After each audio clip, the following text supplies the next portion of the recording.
It is spring today, hallelujah, and so I'm going to talk about, that's going to burn me, cry. I'm going to talk about the 6 books I want to read during the spring. I was trying to narrow it down to 5, but then I was like, 2 of these are really short, so I feel like I need another one, so I picked a really long one. First we have Simon versus the Homo Sapiens Agenda by Becky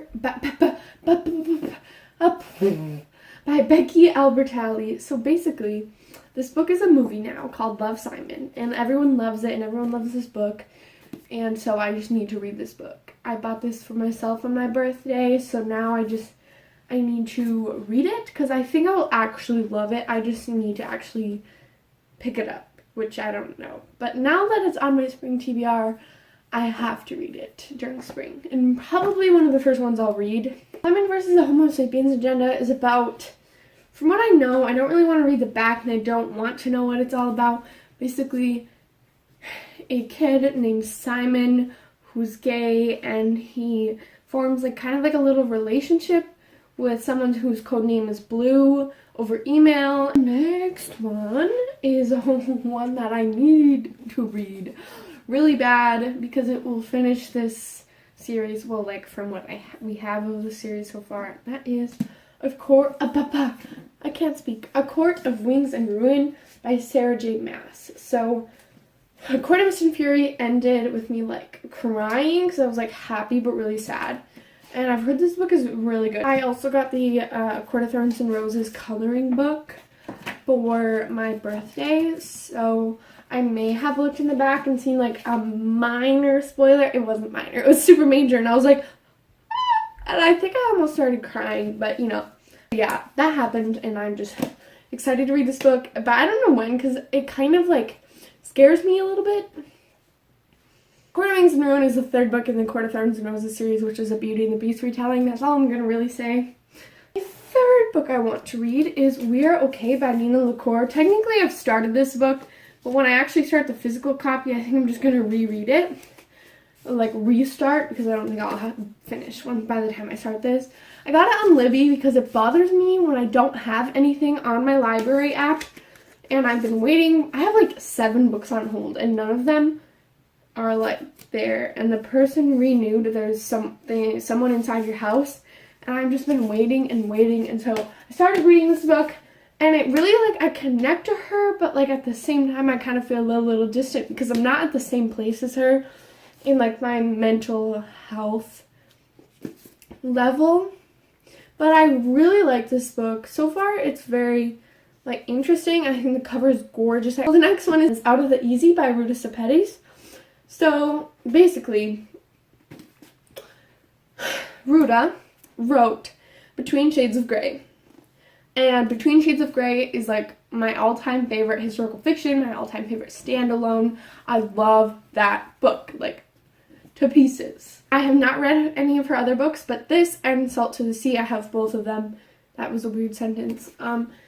And I'm really excited to read them, but for some reason, this one is just calling my name. All I know is that it's about a teenage girl in New Orleans during the 1950s, and I believe her mother is a prostitute. So I think it's about her kind of experience like that, and how she's treated or something, or like challenges she goes through.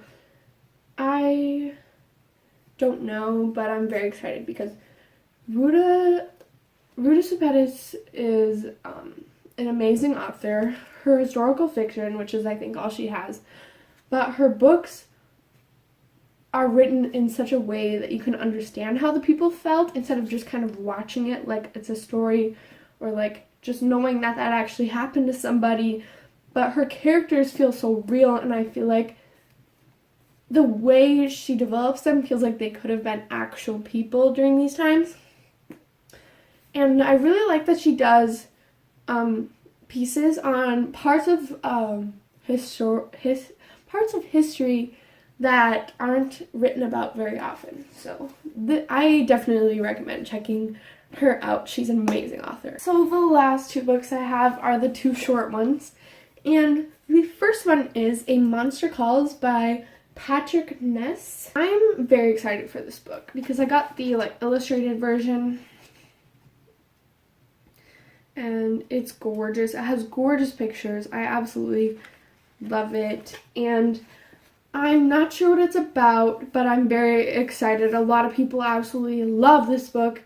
The back says, the monster showed up after midnight, as they do. But it isn't the monster Connor's been expecting. The one from the nightmare he's had nearly every night since his mother started her treatments. The one with the darkness and the wind and the screaming. This monster is something different, something ancient, something wild, and it wants the truth. So it gives me kind of like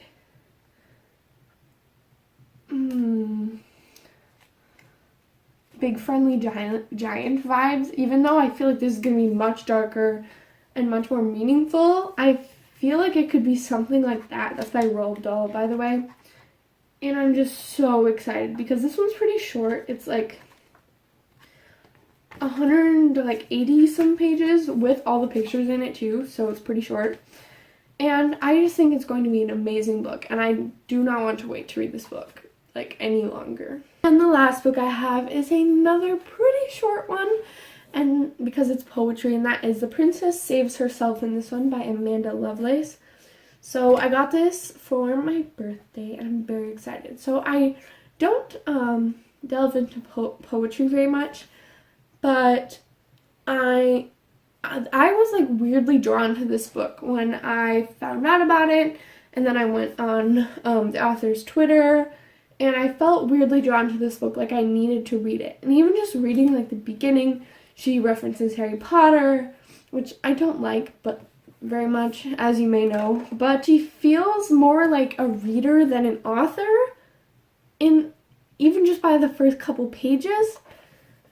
And I usually don't read poetry, but I feel like I'm going to love this, so hopefully I do. And then also the second one I'm going to buy if I love it, and it's called The Witch Doesn't Burn in this one. And yes, that is the best title because I don't know. Yes. Those are the 6 books I want to read in spring of 2018. I hope you guys enjoyed this video. And if you have read any of these books or are also going to read any of these books soon, let me know because I'd love to hear your thoughts. Bye!